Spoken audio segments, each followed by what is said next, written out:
I'm Julia, this is Julia Lemons Fitness, and I'm going to show you how to do a supported quad stretch. So this is going to stretch this muscle that comes and inserts up in your hip and goes all the way down into your knee. And what you're going to do is you're going to grab some sort of chair or something that is a height that will meet you where you're at flexibility wise, right? So for me, I'm pretty flexible, so I'm going to go for something a little bit higher. And if you're trying to get more flexible, you're going to make it higher and higher as you go. So for starters, I might start here where I can prop my foot up on a couch and I'll feel a little bit of a pull here. When I'm doing a supported quad stretch, it's important that if you're feeling unstable, you have something to hold on to.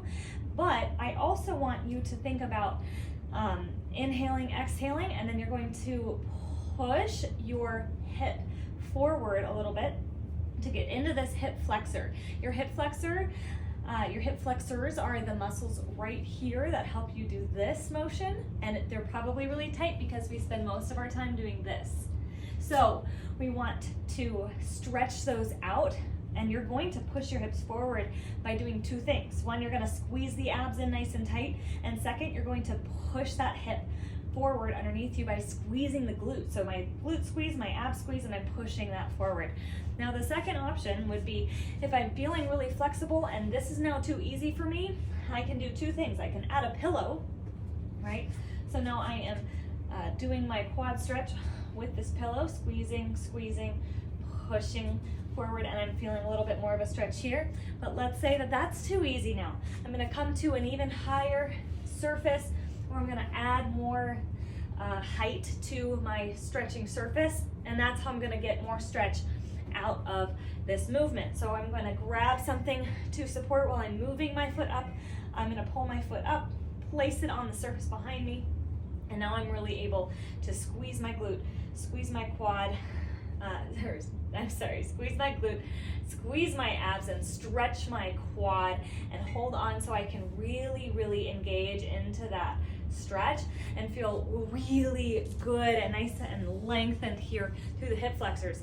If you have back pain or you have hip pain, this might be key for you. Sometimes what happens is that when our hip flexors get really tight, our hips will actually get pulled down, so into an anterior pelvic tilt. So I have, this is me with good posture with my rib cage stacked over my pelvis.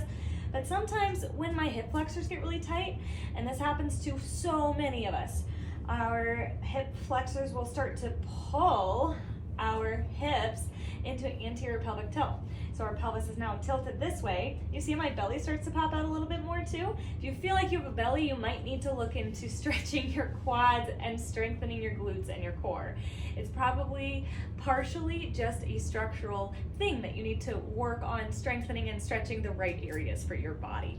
So I'm going to do this stretch and do it regularly and hold it for 30 seconds, and that's going to help me really release these muscles here so that they're not pulling my hips forward into that anterior pelvic tilt anymore, and I can hold good posture much more easily, both while I'm exercising and in my daily life.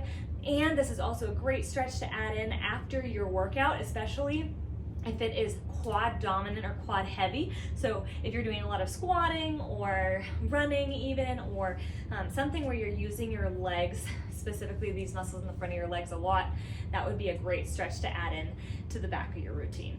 Thanks for watching. Like this video if it was helpful for you, and follow along for more.